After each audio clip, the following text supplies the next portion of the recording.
¿Qué tal, amigos? ¿Cómo están todos ustedes? Mi nombre es Manuel Ocampo Ponce y como siempre estoy encantado de entrar a sus hogares desde esta bendita señal de Mariavisión Luz Católica. Estamos en su programa Concilios y el día de hoy pues tenemos un programa inigualable porque estamos en el decreto Ad Gentes sobre la actividad misionera de la Iglesia en un asunto muy importante que son las iglesias particulares. De modo que, bueno, pues prepárese para compartir con nosotros estos momentos. Bienvenidos, iniciamos.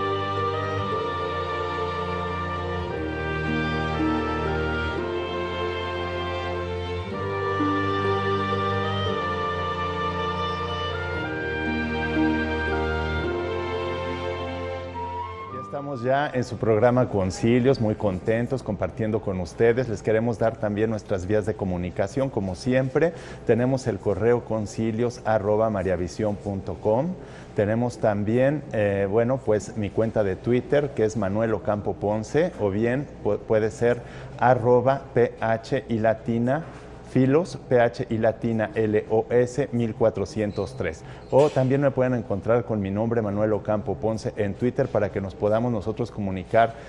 durante el programa inmediatamente. Si no tiene Twitter, también tenemos la cuenta de Facebook, Manuel Ocampo Ponce, y yo, como siempre, todas las solicitudes de amistad que me llegan durante el programa las recibo para que podamos comunicarnos por ahí. De hecho, ya hay algunas personas que se han estado poniendo mensajes o comunicación, como es el Padre José Juan de Puerto Rico. También tenemos a Gerardo Segovia, a Martel. Muchos saludos para todos ustedes. Como ven, tenemos un set diferente el día de hoy porque, bueno, pues gracias a Dios estamos remodelando los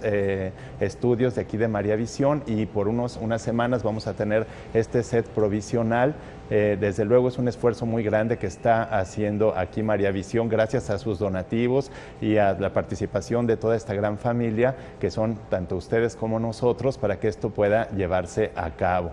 Entonces, pues no se desanimen en sus donativos, en todo lo que puedan aportar, sobre todo también sus oraciones para que esta obra tan maravillosa pueda llevarse a cabo. Bueno, pues estamos en un concilio, el Concilio Vaticano II, y para los que apenas nos ven por primera vez, acuérdense que un concilio es una asamblea de toda la Iglesia. Y hay algunos concilios que son ecuménicos, es decir, que abarcan toda la Iglesia en su totalidad. Estos concilios ecuménicos iniciaron el primer concilio en Jerusalén en el año 49. Todavía estaba San Pedro y San Pablo, imagínense, vivos, y ya había algunas discusiones dentro de la Iglesia Católica que siempre han existido, y ahí funge San Pedro como primer papa para lograr establecer la verdad respecto a unas dudas que se tenían ya en aquel momento. Pero después, durante la patrística, ustedes saben que hubo un diálogo entre la fe y las comunidades a las que fue yendo San Pablo, sobre todo de misiones. Este documento que vamos a ver hoy, el documento Ad Gentes, tiene que ver con la actividad misionera de la Iglesia y hoy específicamente en el capítulo que tiene que ver con las iglesias particulares. Por eso es importante que nosotros hagamos este recuerdo, ¿verdad?, de cómo los apóstoles el día de Pentecostés entendieron, comprendieron que la Iglesia tenía una actividad misionera que debía ser muy fuerte y de ahí que se separaran para poder ir de misiones e ir fundando nuevas iglesias. ¿Qué quiere decir nuevas iglesias? Es la misma Iglesia universal, pero que poco a poco, porque al principio obviamente esto no se veía con claridad y después con el transcurso de los siglos se fue consolidando la Iglesia como la tenemos ahora gracias a la ayuda y a la actividad del Espíritu Santo, se fueron conformando pues comunidades, ¿verdad? Comunidades en diferentes lugares, y estas comunidades pues llegaban los apóstoles, como por ejemplo San Pablo, que hizo tantos viajes por diferentes lugares en donde llegó con comunidades de gente muy sabia, porque estaban los sabios griegos, ¿verdad?, los filósofos, y entonces él empezó a dialogar con los filósofos, filósofos y también pues con todos los infieles. Acuérdense que los infieles son los que no han recibido el bautismo, mientras que los fieles somos los que ya hemos recibido el bautismo, y dentro de los fieles está desde el Papa, los obispos, los presbíteros o sacerdotes, los diáconos, religiosos, religiosas y seglares. Todos somos fieles los bautizados, mientras que los infieles son los que no han sido bautizados. Bueno, pues es así como San Pablo empezó esta actividad misionera tan importante para la iglesia. Y si nosotros nos imaginamos lo difícil que ha de haber sido para estos primeros apóstoles llegar a lugares donde no conocían a Cristo y establecer estas misiones, hay que comprender que realmente las misiones en sentido estricto es justo ir y llevar el evangelio a los infieles, es decir, o a los gentiles se les llegó a llamar, es decir, aquellas personas que viven en adviento o en espera del mensaje de Jesucristo, es decir, de recibir la buena nueva. Ahora a veces nosotros abusamos del término misiones aplicándolo a cualquier actividad que van personas a lo mejor a un poblado o a otra ciudad, pero estrictamente las misiones son llevar el evangelio a aquellos que no han recibido el evangelio, y para esto pues obviamente se requiere una preparación tanto espiritual como doctrinal muy fuerte, muy específica, porque la religión católica a 2000 años de su fundación por el mismo Jesucristo, poco más de 2000 años, pues ya ha avanzado mucho en la revelación de lo que son los misterios de la revelación, es decir, de la Sagrada Escritura, Antiguo y Nuevo Testamento, y de la tradición de la Iglesia, que es, bueno, pues anterior incluso a la Sagrada Escritura, porque la tradición de la Iglesia, pues es la vida de la Iglesia, lo que todos vivimos. A veces la gente me pregunta, ¿y qué es la tradición de la Iglesia? Bueno, pues la tradición de la Iglesia es eso, es lo que va viviendo la Iglesia a través de los siglos y a través de el diálogo con las diferentes culturas, con las civilizaciones a las que la Iglesia va llegando poco a poco y se va enraizando ahí. Este es un proceso que ha sido muy lento, y no pensemos que ha sido estático en un solo sentido, sino que ha ido tomando múltiples y diversas pues matices y formas dependiendo de los lugares a los que se lleva este evangelio o esta palabra. Imagínense, no es lo mismo llegar a un grupo, por ejemplo, de árabes o de orientales, que a uno de griegos, y así va siendo. Cuando llegó en América, Hispanoamérica o América Latina, el cristianismo a través de los misioneros que llegaron aquí, principalmente los franciscanos, la Iglesia ha ido tomando diferentes formas, diferentes aspectos, y el mensaje evangélico, como les decía, que viene de la revelación cristiana, que es Antiguo y Nuevo Testamento, y la tradición cristiana, se va desvelando a lo largo de la historia, y aún no se acaba o no se completa esta develación, es decir, vamos conociendo y vamos avanzando más, porque la Iglesia es un organismo vivo, que es el cuerpo de Cristo, que tiene por cabeza a Jesucristo y al Espíritu Santo por alma, que unifica y vivifica este cuerpo. Y esta alma está viva. Hay quienes conciben la Iglesia como algo, les decía, como algo estático, algo que no se mueve, y esto pues realmente es un error muy grande, porque la Iglesia va evolucionando en sus formas de vida, en su apostolado, en sus misiones, en la actividad litúrgica. La actividad litúrgica, que es también cómo se vive la oración, cómo se vive los sacramentos dentro de la Iglesia, es decir, los misterios de la salvación de nuestro Señor Jesucristo. Esta liturgia también se ha ido modificando, porque tiene como finalidad que el mensaje se viva de una manera más perfecta. Es el evangelio o la revelación vivida por los cristianos, por los católicos. Entonces es así como ha ido creciendo, ¿verdad?, la Iglesia católica a partir de este diálogo con las culturas. Pero cuando una iglesia, o sea, estas iglesias particulares, ya cuando pasó el tiempo, porque al principio piensen ustedes que los obispos no se llamaban obispos, los obispos eran los apóstoles, los 12 apóstoles eran los obispos, de los cuales Pedro, que era San Pedro, pues el primer papa, pues estaba primero en Jerusalén, después viajó a Roma donde murió crucificado. San Pablo murió primero decapitado y después San Pedro crucificado, de modo que fueron mártires. No los primeros mártires, porque recuerden que el primer mártir fue San Esteban, protomártir, un joven de 17 años que predicando el Evangelio en los primeros momentos del cristianismo fue, lo apedrearon y murió ahí. Pero después de toda esta persecución de los cristianos mueren San Pedro y San Pablo, y realmente los apóstoles continúan este proceso de evangelización, pero estos apóstoles no eran llamados todavía obispos, sino que tienen que pasar varias décadas y luego varios siglos, porque primero pues viene la redacción del Nuevo Testamento y después varias décadas y siglos para que se fuera estableciendo que los sucesores de los apóstoles iban a ser los obispos, no de un apóstol en particular, como lo hemos dicho en repetidas ocasiones, sino de todos los obispos en su conjunto. Y bueno, el que sí sucede o el que sí, suple al obispo de Roma, es decir, a San Pedro, es el Papa. Él sí personalmente representa a Pedro, a la piedra, al primer Papa, el Papa que tengamos, además de los obispos, que, como les digo, representan en general a los 12 apóstoles. Pero esto fue tardíamente, o sea, ya mucho después de Pentecostés y de las primeras misiones y del crecimiento de la Iglesia, en donde se fue entonces después estableciendo, ¿verdad? Como creció mucho la Iglesia, se fueron estableciendo territorios, y estos territorios se llaman diócesis, es lo que conocemos como diócesis. Todos nosotros pertenecemos a una diócesis, y esta diócesis tiene varias parroquias que constituyen decanatos, y entonces ya hay una organización muy compleja dentro de la Iglesia Católica, pero a estas diócesis es a lo que se denomina, o lo que denomina el documento del concilio, este decreto ad gentes, iglesias particulares. Las iglesias particulares son las diócesis. No pensemos que son muchas iglesias, sino es la misma Iglesia universal, pero que se va organizando, se va estableciendo en territorios, y estas diócesis o iglesias particulares tienen un obispo como cabeza, o cuando son demasiado grandes o numerosas, que tienen mucha gente, a veces hay arzobispos con obispos auxiliares también, además de los párrocos en las parroquias, los diáconos que también sirven, y bueno, pues los laicos, los seglares, sin los cuales no se puede llevar la actividad misionera de la Iglesia, ni de apostolado, ni se puede realizar la obra de la Iglesia en el mundo, porque los seglares es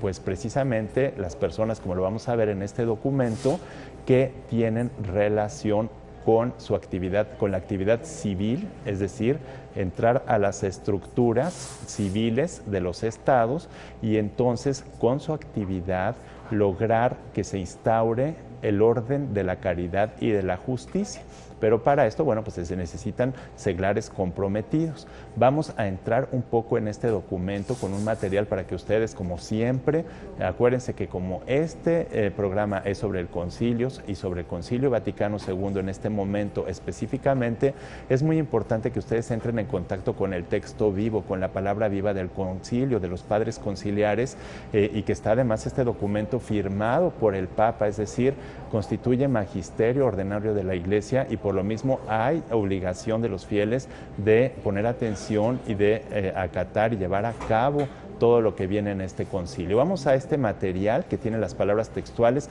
ponga mucha atención y disfrútelo.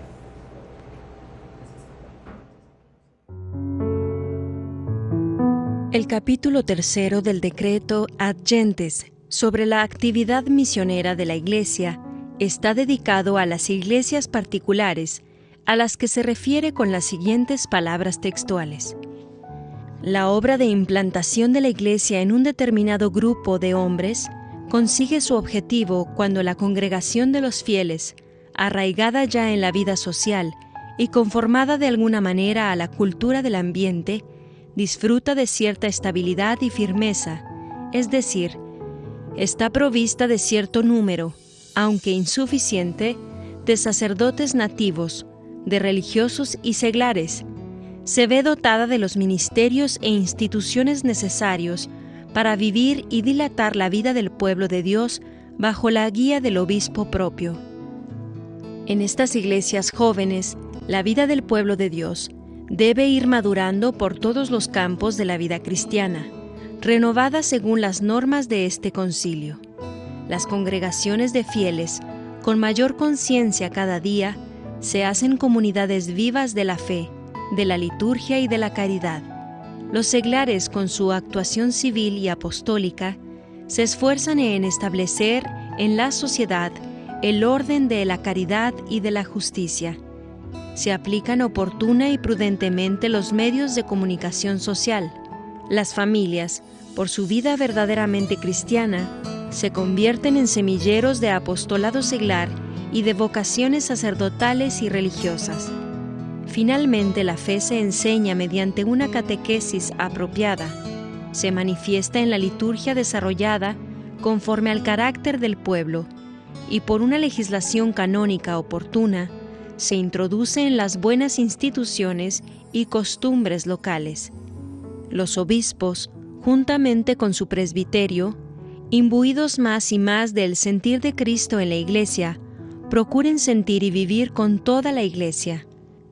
Permanezca la íntima comunión de las iglesias jóvenes con toda la Iglesia,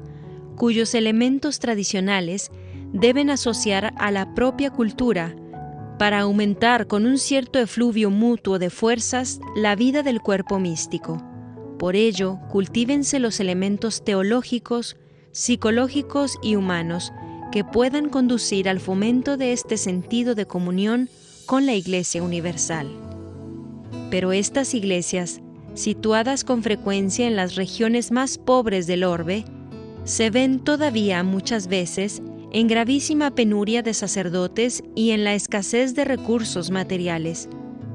Por ello tienen suma necesidad de que la continua acción misional de toda la Iglesia les suministre los socorros que sirvan, sobre todo, para el desarrollo de la Iglesia local y para la madurez de la vida cristiana. Ayude también la acción misional a las iglesias fundadas hace tiempo que se encuentran en cierto estado de regresión o de debilitamiento. Estas iglesias organícense con todo un plan con fin de acción pastoral y las obras oportunas con que se aumenten, se escudriñen con más seguridad y se cultiven con más eficacia las vocaciones para el clero diocesano y los institutos religiosos, de modo que puedan proveerse a sí mismas poco a poco y ayudar a otras.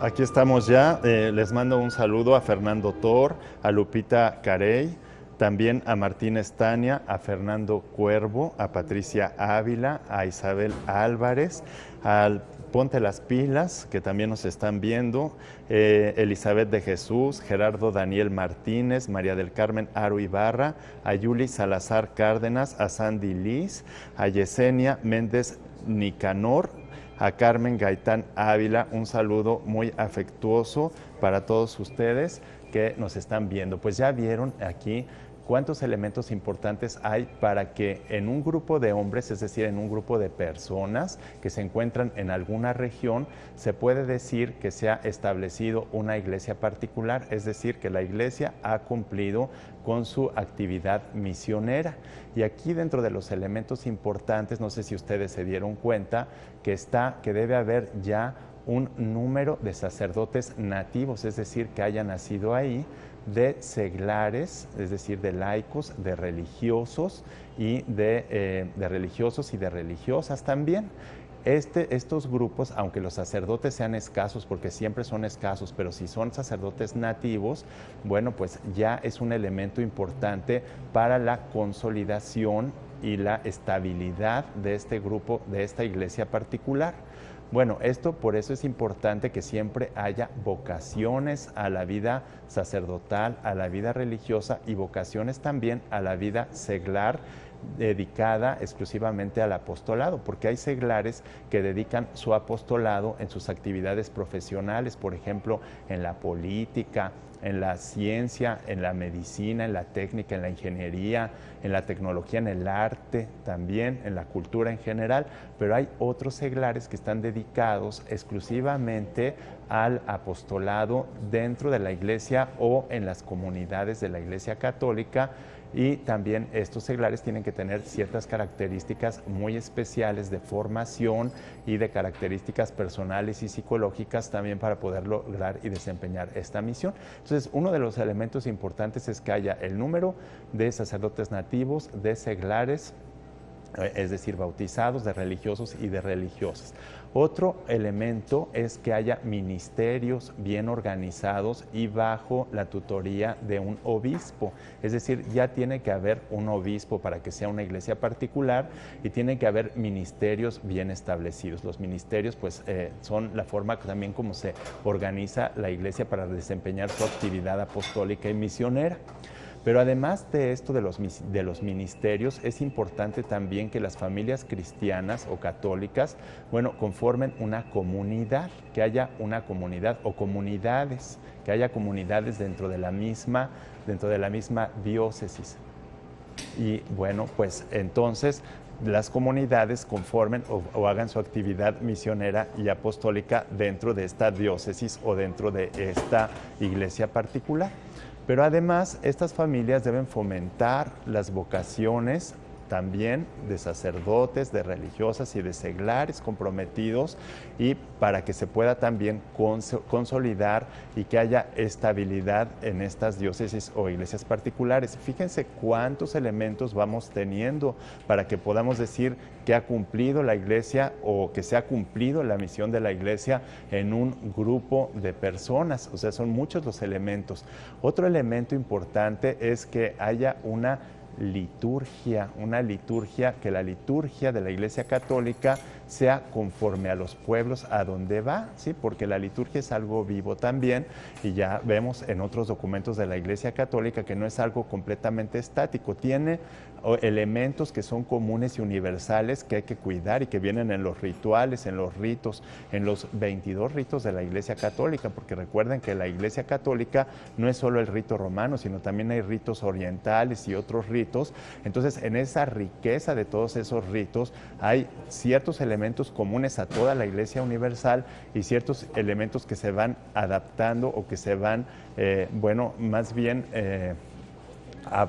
aplicando a los lugares particulares, a las regiones, a las culturas, a las formas de pensar tan diversas a donde llega la Iglesia Católica. Siempre hay que tener mucho cuidado con la liturgia y con los elementos litúrgicos, porque son la forma como la Iglesia vive los sacramentos, los misterios del mismo Jesucristo. Pero bueno, además de todos estos elementos, fíjense cuántos elementos son, también tiene que haber una normatividad correctamente o adecuadamente establecida. O sea que no es nada fácil establecer una diócesis o una iglesia particular dentro de la Iglesia Católica. Hay que tener todos estos elementos, y para esto pues hay que tener muchas vocaciones. Es preciso tener muchas vocaciones, tanto de laicos comprometidos como de no solamente los laicos, sino también de sacerdotes, de religiosos, los institutos, las instituciones dentro de la misma iglesia, los institutos seculares, las órdenes religiosas que siempre han existido y que han realizado a lo largo de la historia una actividad misionera muy importante. Sin embargo, también hay que recalcar aquí que todos estos retos son retos muy grandes de la Iglesia Católica en la actualidad, porque si somos conscientes, y como también lo hemos dicho en varias ocasiones, únicamente una que será séptima parte de la población mundial es católica. 1.200 millones aproximadamente son cristianos, y de estos cristianos menos todavía de 1.200.000 personas son bautizadas dentro de la Iglesia Católica.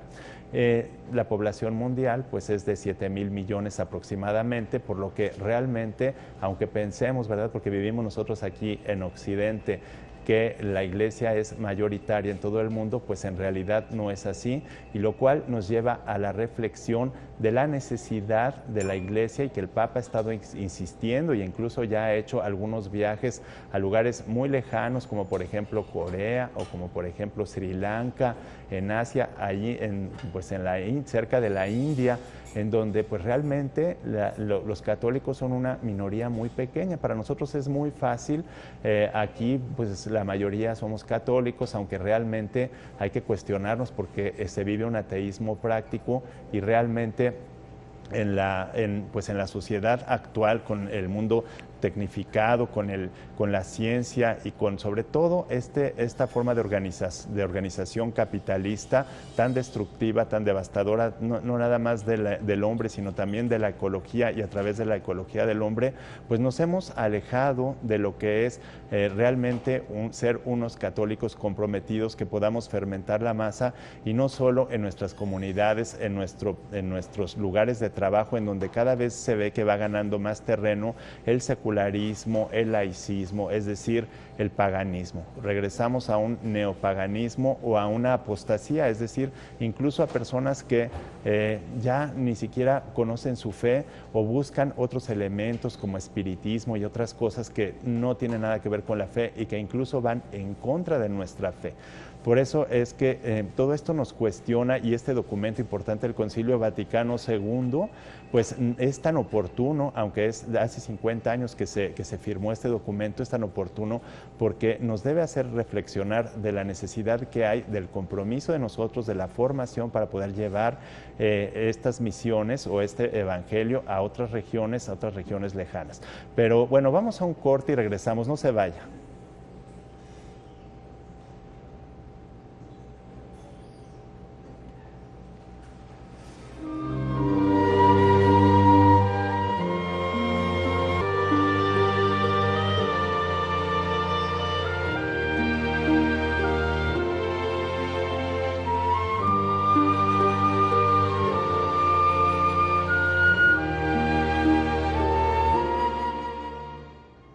Aquí tenemos ya saludos a Celina Jiménez Hernández, también saludos a Verónica Salazar Diana, tenemos saludos para Luzma Salgado Rodríguez, y también un saludo muy afectuoso, dice aquí, saludos y bendiciones desde Pesquería, Nuevo León, saludos a la familia Dorantes Aguilar. Dios lo bendiga, también bendiciones para todos ustedes. Bueno, vamos a continuar con este documento importante, el decreto Ad Gentes del Concilio Vaticano II, en lo que se refiere a la actividad misionera de la Iglesia, y específicamente a este capítulo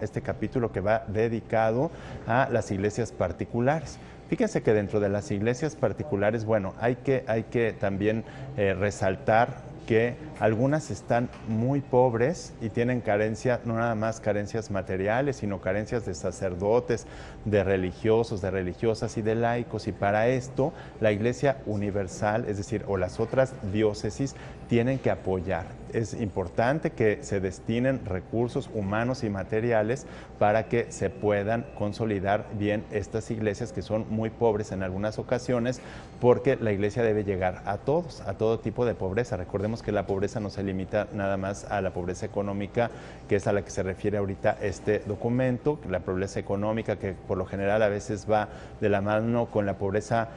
intelectual, ¿verdad? La ignorancia, que es un tipo de pobreza muy grande, o aunque algunas personas que son ricas también tienen esta pobreza intelectual o esta ignorancia de lo que es el evangelio, de lo que es la fe, y esto constituye otro tipo de pobreza. Pero estas comunidades pobres en donde faltan los recursos materiales, estas iglesias particulares, y además faltan sacerdotes, pues el Espíritu Santo siempre suscita vocaciones, personas que se arman de valor, porque realmente Dios les da ese don. Esto no lo puede hacer nadie si el Espíritu Santo no lo alienta, lo anima y lo fortalece para lograr dejar todo absolutamente e ir a las misiones. Piensen ustedes, yo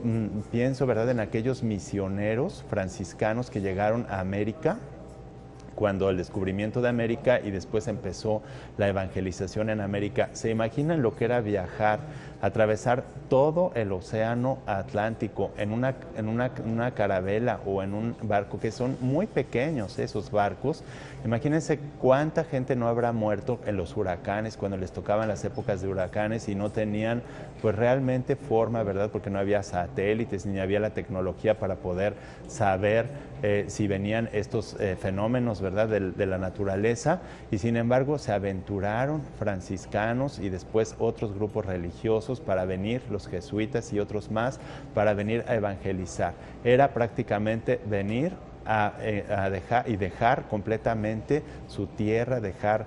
pasar además a otro estadio de la historia, porque mientras que en Europa ya estaba pues entrando a la modernidad en el siglo XVI, imagínense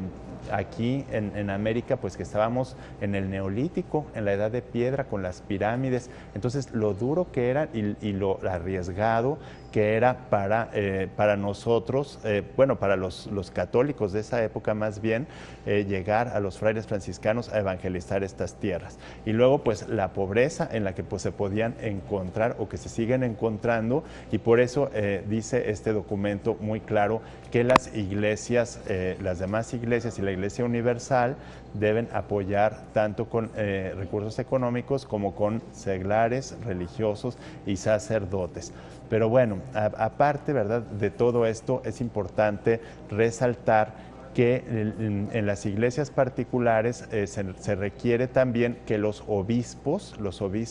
sean heraldos para traer nuevos cristianos, atraer al cristianismo a nuevas personas, es decir, evangelizar a los que son infieles. Y estos infieles se encuentran por lo general en dos lugares distintos. Uno de los lugares distintos en el que se encuentran los infieles es dentro de la misma diócesis, porque recuerden que se requiere un grupo ya estable de cristianos, de laicos, de sacerdotes, bueno, de seglares, de sacerdotes y de religiosos, pero esto no quiere decir que toda la diócesis o todo ese territorio esté ya evangelizado. Entonces, la misión puede ser al interior de la diócesis con personas que todavía no han sido bautizadas y que hay que seguir evangelizando. En todas las diócesis hay personas que tienen otras confesiones, otras religiones, o también el indiferentismo religioso, porque hay personas que no profesan ninguna religión y que se encuentran en el ateísmo o todavía con ideas mítico-mágicas, con supersticiones, que eso abunda sobre todo en la actualidad con el abandono de la fe. Bueno, estas personas, pues hay que continuar el proceso de evangelización. Las misiones van también al interior de las diócesis y para esto pues tenemos que estar muy pendientes de lo que el Espíritu Santo nos indica para que nosotros podamos realizar este tipo de evangelización o de misiones. El otro lugar en donde se encuentran también personas que son infieles son fuera de las diócesis. Por eso es que este programa se dedica a la institución de nuevas iglesias particulares. Entonces, estas iglesias particulares, pues hay que salir de las diócesis y hay que enviar personas desde el principio. Y entonces estas personas pues no son nativas de esos lugares, sino que van al encuentro de otras culturas, de otras civilizaciones, para poder realizar el proceso de evangelización. Pero recuerden, no podemos decir que hay una estabilidad en las iglesias particulares hasta que no están todos los elementos, es decir, hasta que no hay sacerdotes nativos, es decir, que nacieron ahí, seglares religiosos, religiosas nativos, y están perfectamente organizados con ministerios bien establecidos, con familias que promueven la fe, con los ministerios que dependan de un obispo, es decir, que ya esté un obispo, que haya una legislación, que haya una liturgia bien adecuada. En fin, todos estos elementos que son importantes, pero que son muy lentos, porque es un proceso muy largo de evangelización.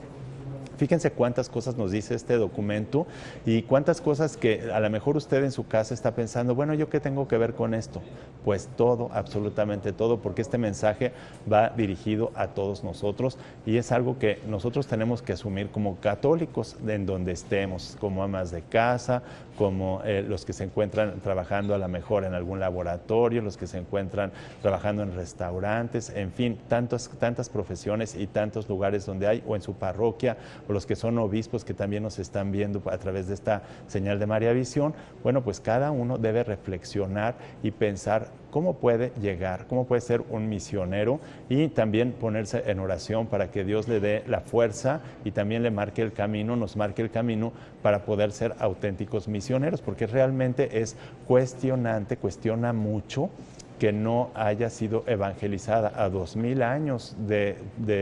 pues de la fundación de la Iglesia Católica, la mayor parte de los ciudadanos, bueno, de todo el mundo, ¿verdad?, de toda la población mundial. Y eso quiere decir que nosotros pues nos falta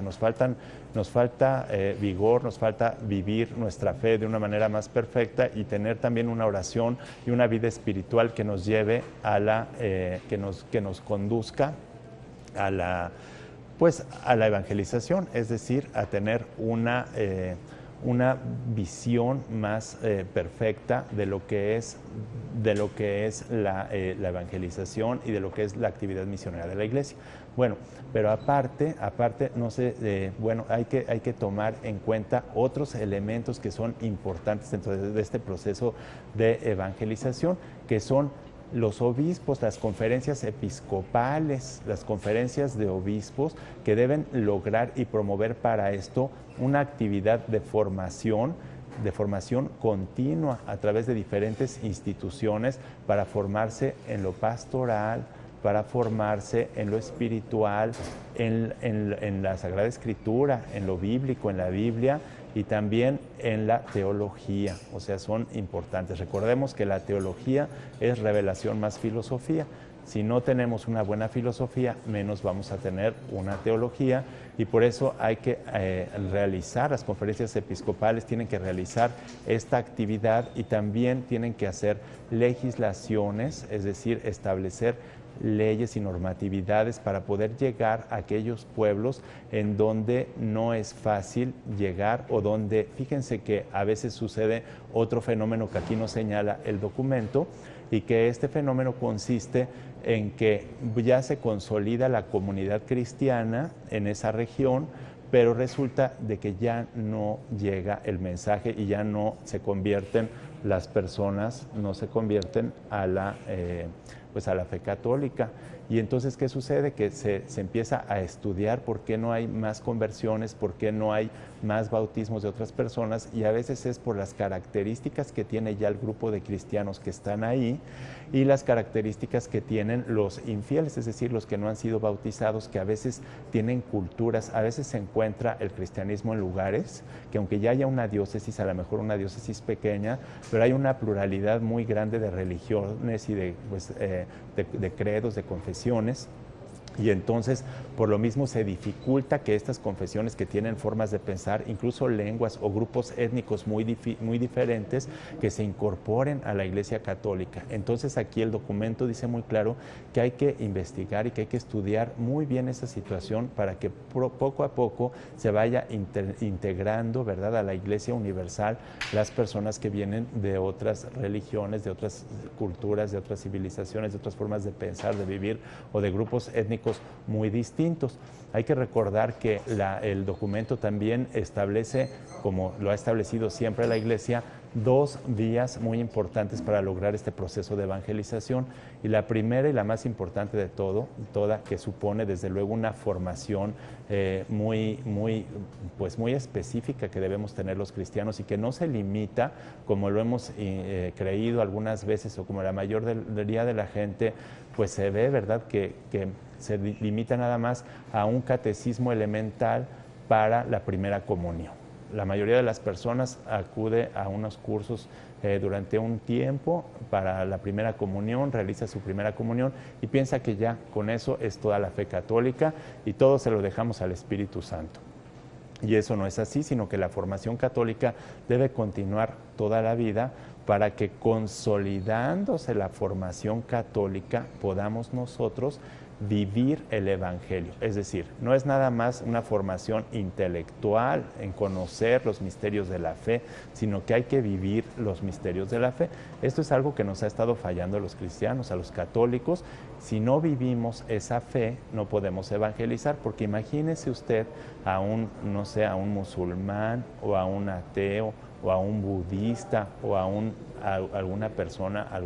que no tiene la religión de nosotros o que no tiene ninguna religión, con algunas ideologías paganas nada más o politeístas incluso, y cómo le vamos a llegar a decir nada más así que Cristo y que el Evangelio y que el Padre, Hijo y el Espíritu Santo. Lo primero que tienen que ver estas personas es que los cristianos vivimos fraternalmente, que vivimos como hermanos un auténtico cristianismo, y entonces esto les llame la atención y digan, ¿por qué viven así estas personas? Ah, pues nosotros vivimos así, y ya viene la palabra, el ministerio de la palabra. Pero vamos a otro material para avanzar un poco más y que ustedes vayan saboreando también las palabras textuales del concilio. Pongan mucha atención.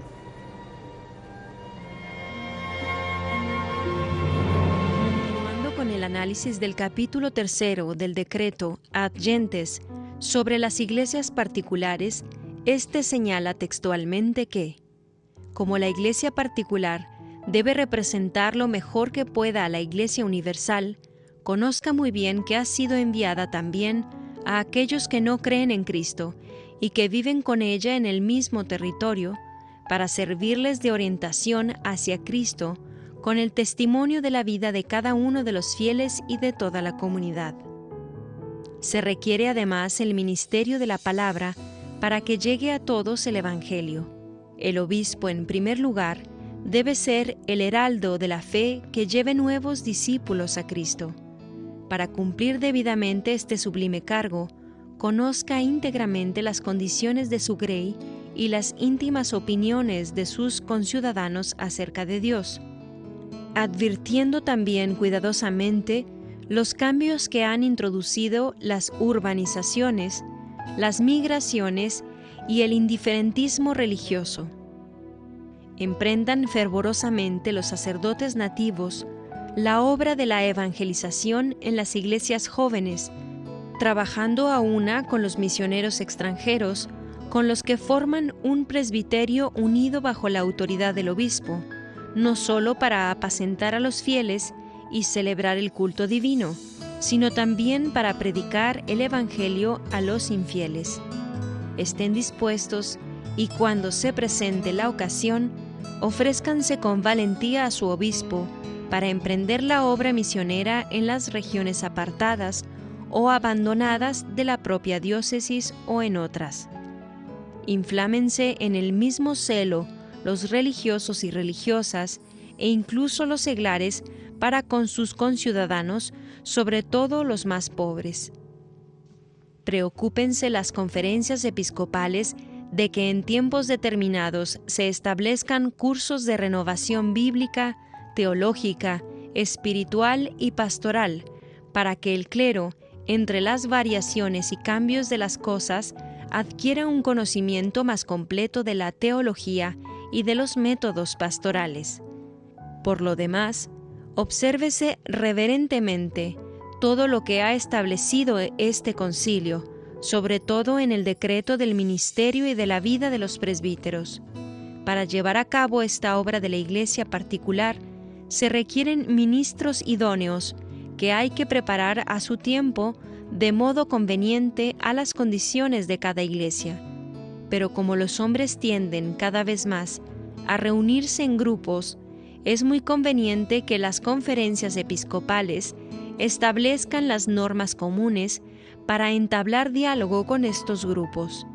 Y si en algunas regiones se hallan grupos de hombres que se resisten a abrazar la fe católica, porque no pueden acomodarse a la forma especial que haya tomado allí la Iglesia, se desea que se atienda especialmente a tal situación, hasta que puedan juntarse en una comunidad todos los cristianos. Cada obispo llame a su diócesis a los misioneros que la sede apostólica pueda tener preparados para este fin, o recíbalos de buen grado y promueva eficazmente sus empresas. Para que este celo misionero florezca entre los nativos del lugar, es muy convenientemente que las iglesias jóvenes participen cuanto antes activamente en la misión universal de la Iglesia y envíen misioneros que anuncien el Evangelio por toda la tierra, aunque sufren escasez de clero, porque la comunión con la Iglesia universal se contemplará de alguna forma cuando también ellas participen activamente del esfuerzo misionero para con otros pueblos.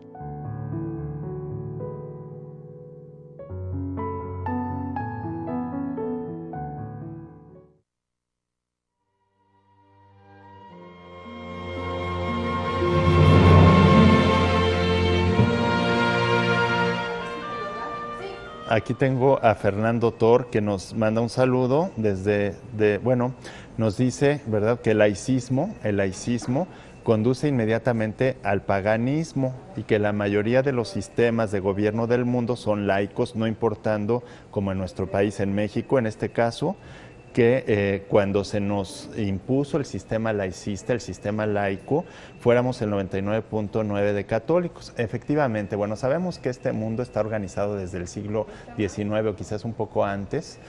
completamente al margen de la religión católica y de cualquier religión. O sea, se pretende acabar con las religiones desde hace ya varios siglos, y esto trae como consecuencia un nuevo reto también a los cristianos católicos. Sin embargo, nosotros estamos llamados a vivir el cristianismo aún dentro de los sistemas laicos, porque aún dentro de los sistemas donde el laicismo inunda todas las estructuras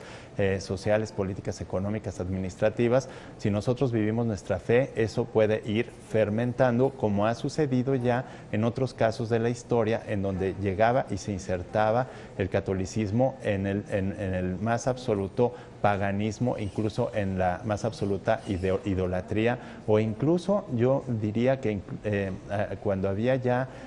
permeado una especie como de satanismo en esos lugares. Imagínense lugares donde se practica la antropofagia o donde se practicaban sacrificios humanos, pues verdaderamente ya el ser humano había perdido totalmente el rumbo y la dignidad, y sin embargo, aún en esos lugares donde la actividad del mal había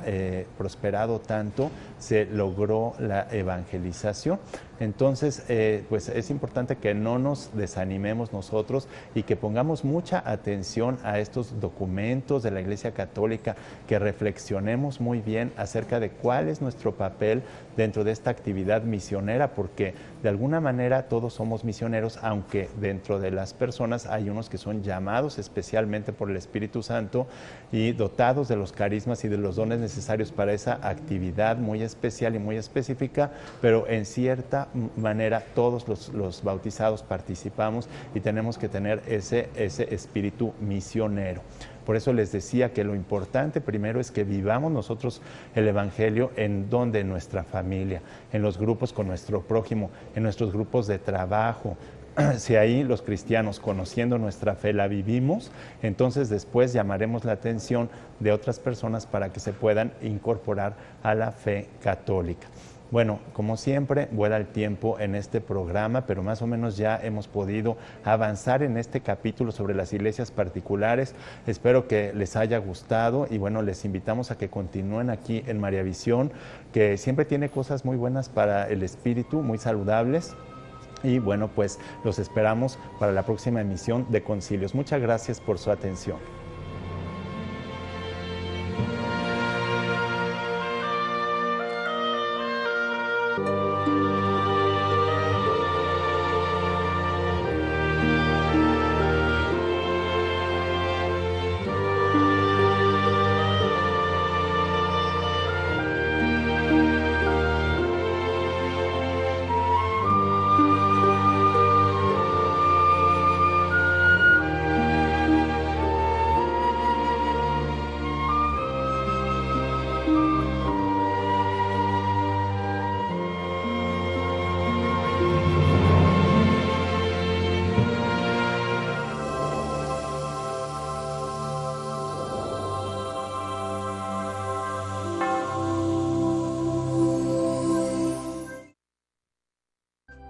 Si usted desea una copia de este programa,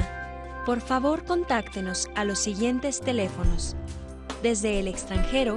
marque 0052 33 3770 1814 y del interior de la República Mexicana al 01900 849 3507 o escríbenos a nuestro correo electrónico tiendavirtual.com @mariavision.com y visita nuestra página web www.mariavision.com.